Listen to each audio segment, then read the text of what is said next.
you just start off by introducing yourself? Yeah, so my name's Jemima Hughes. I'm a Birmingham-based performance poet, and we've just been travelling around for the last couple of years doing some stuff. A hairdryer, full heat, full power. I'm living out my shower before reverting back to wallflower, singing a cappella, murdering Rihanna's umbrella. But in my head, my performance is stellar. When the sun shines, we shine together.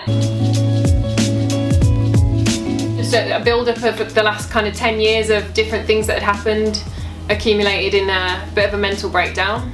And I wasn't a writer before, didn't do poetry before that. I guess at a time when I was struggling to communicate verbally, I decided to start writing. I couldn't tell you where we'd been, only that I was 16 and what ensued was unforeseen, at least to me, but he was a well-oiled machine. Shared it with a friend first, started sharing it with my parents. The way I shared it with a friend actually was a voice recording. It wasn't written.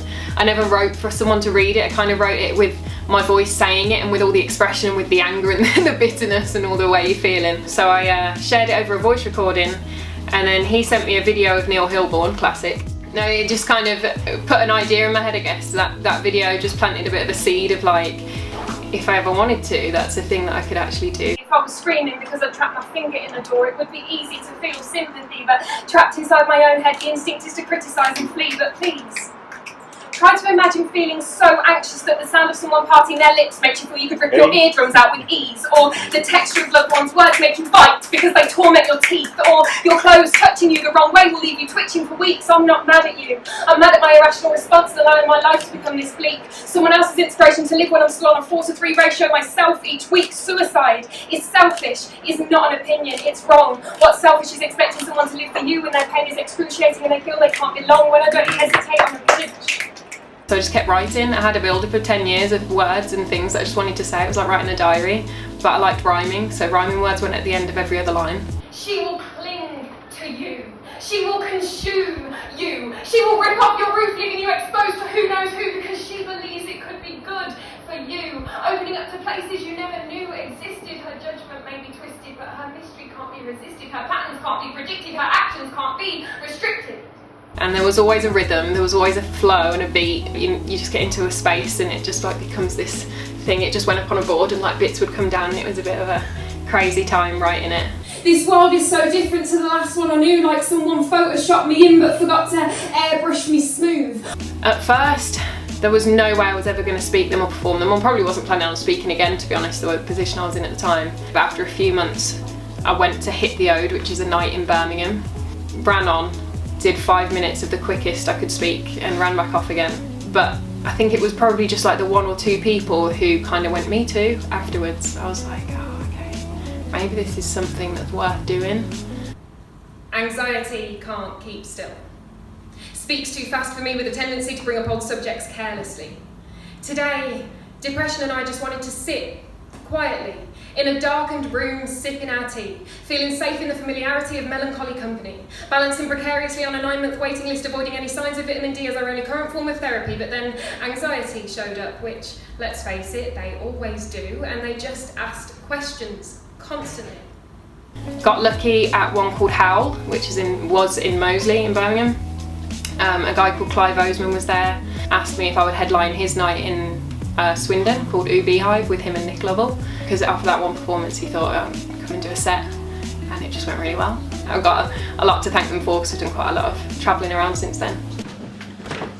It wraps its prodigious limbs around my chest, pulls inwards, suffocating me, buries its extremities beneath my ribcage, defeating the shield to restrict blood flow through my arteries. The invisible beast hangs dormant on my shoulders, awaiting one uneasy breath to convince me I feel smothered. Tears roll. I would never have thought, oh, poetry night, that's what I'm going to do tonight. That sounds fun. Like, people underestimate what they are. Just have such a stereotypical poetry night in their head, I think. Because people write for hard-hitting reasons, not always, but a lot of the time they do. You'll find that most of the people in that room get you. It's such a forgiving space, and it's just such a safe space. And you realise that everyone in that room will speak to you. Everyone in that room will leave you alone if you don't want to speak to them. And yeah, just go to a night and see what the vibe's like, because it's completely different to what people expect. There's something disorderly about the way I eat. You've probably heard of the 5-2 people use to structure their week. Well, I do the 7, occasional 1, to both extremes. I'm not a fussy eater, but the control is something I seek, or maybe I just want to have as many mental illnesses as I can before one of them ends my streak. Yes, the lack of nourishment makes my joints feel antique, but when your mental illness fits you more comfortably than your clothes and you can hear your mirror shriek, it is easy to feed your obsession rather than your physique. So try not to write unless it really is like bottom of my heart, like depths of my soul, dark and twisted, but it's honest. Hands and knees, head heavy, can't catch breath, muscles shake, eyes wide, eyes blind as death. Rolling, writhing, thoughts compress, knuckles white teeth, crunch, fear manifest. If you write because you want to go and perform it to an audience, there's some filter that goes into it. I would say definitely write, but write as if no one's ever going to hear it. If you can, try and be someone's friend in the green t-shirt. This is a love poem, not in the way you may think, the way many already do, or the way I once did, but it is a love poem. This is love at its most sublime. This is love if it fell in love. This is love being able to tell the time. He caught me off guard, like those toilets with a sensor flush. You sit back too far and it down. What is your message for the world? Listening is so important, because if you feel heard when you're speaking, it saves lives. To actually feel heard when you're talking, not just be like gazed at or just like, or talked at by the other person. If you can help someone to feel heard when they're speaking, that could save lives. So that's my message for sure.